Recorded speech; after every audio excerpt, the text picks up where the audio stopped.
Welcome to Uniquely Female Troubles. My name is Leslie Wells.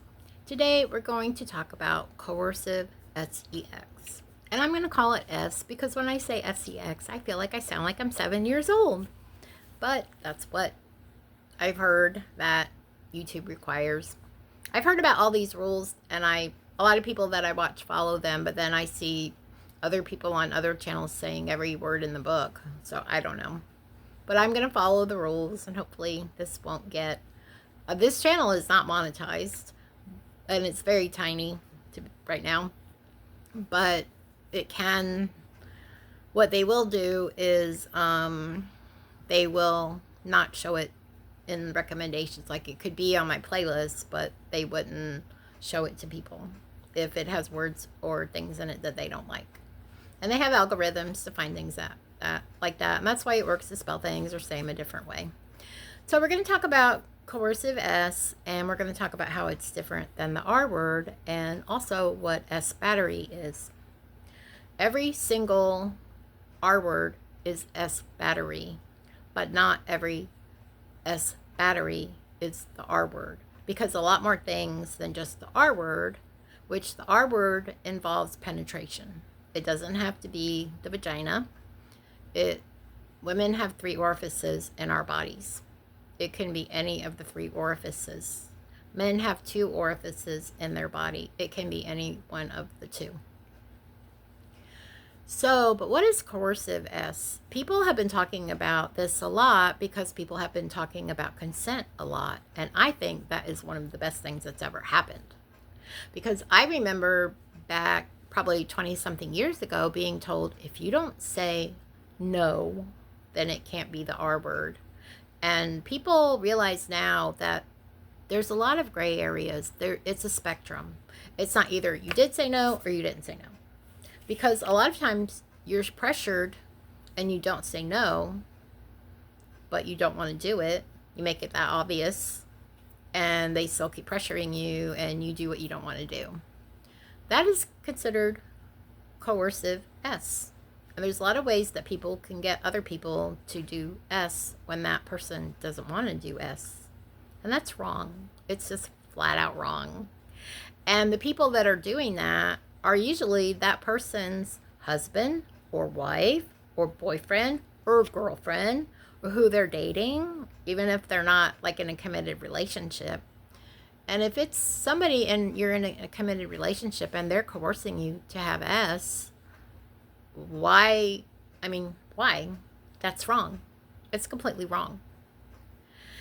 And I know guys will really manipulate women because they'll talk about how they have this huge need inside of them and that women don't understand it because they're not men, and that, you know, that it's our job to satisfy that.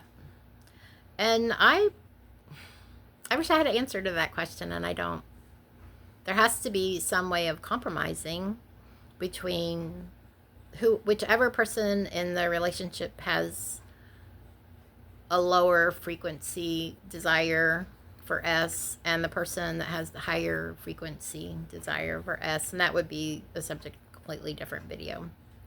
But there are a lot of ways people coerce other people into having sex. They pressure them, they manipulate them, they threaten with physical force, threaten them with R word, threaten them to spread rumors about them, and especially threaten to break up with them.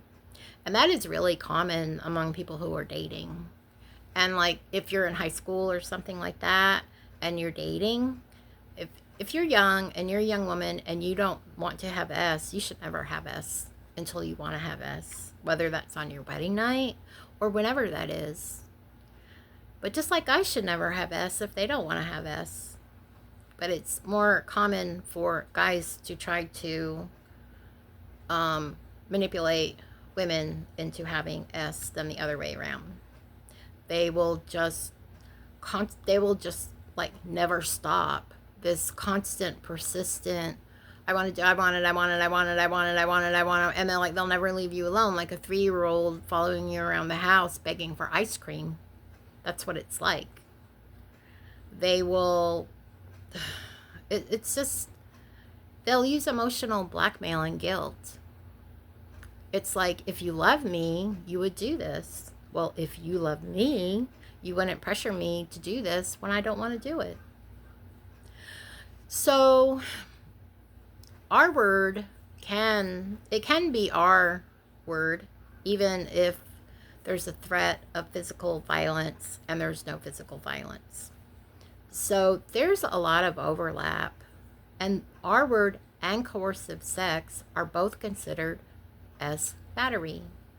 And what S battery is, which is illegal in all 50 states, S battery is any kind of S contact without consent. And if somebody's bugging you and bugging you and bugging you and bugging you and threatening you and trying to blackmail you and guilt you and manipulate you, and you finally just like, oh, and you just kind of like, that's not consent. That is not consent. If a contract is signed under coercion, it is not considered legally binding. So if I hand you a contract that says you will give me $1 million, and I ask you to sign it, and you say no, and then I put a gun up to your head, and I say, if you don't sign this contract, I'm going to blow your head off, and you sign the contract because you don't want me to shoot you, then that is not a legally binding contract. It would not stand up in a court of law, because a contract signed under coercion is not a legally binding document. What is the difference between S, that is agreed upon because of coercion, and signing a contract that is signed because of coercion? I see no difference at all. And if you know that the person you're with is going to make your life a living hell if they don't get what they want, then a lot of times you're just going to do it because it's just not worth putting up with and enduring what you know you're going to have to put up with and endure if you say no. Is that consent? That is not consent. That is no more consent than a contract signed with a gun against your head is a legally binding contract. And yet that is what happens. And it can be anything from just constant pouting, I don't know. It's, the person can do everything in their power to make you miserable until they get what they want. And if you know you're going to give it to them eventually, it's like, do I do it now, even though I don't want to, even though he's saying a kind of sex that I hate, even though he's saying just something that for whatever reason I don't want to do? Do I do it now, or do I go through hell for a week and then do it? If you're just thinking in practicalities, you're just going to go ahead and do it. That is not consent. But you didn't say no. And so the way thinking used to be, that wasn't the R word. And it was kind of like your fault. Like, if I agreed to do something I didn't want to do, then that's my fault. I'm a weak person. I'm this, I'm that, I'm whatever. Which is not true. But thinking has really evolved since that conversation I had with my therapist like over 20 years ago. Thinking has really, really evolved. And people are really now thinking about what consent is and the spoken consent. I mean, it's so important. Not only that the person consents, but that they actually want to do it. And I read a really interesting quote by Sarah Edmonton. I think that's the way you pronounce her name. And she was in the NXIVM cult. And she wrote a book. I think it's called Branded. I read the book. It was very good. And she said, if fear is in the room, consent is impossible. So if one of the people is afraid of the other person, you cannot consent.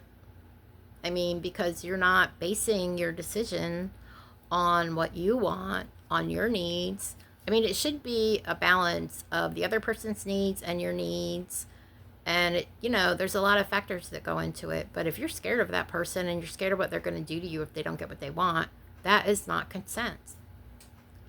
So, and the R word, sometimes, I mean, it's even rare for R word to happen this way, but people can congratulate themselves and say, wow, I never R worded any woman. I never jumped out of some bushes and dragged her back into the bushes and arbored her. Well, yeah, you didn't.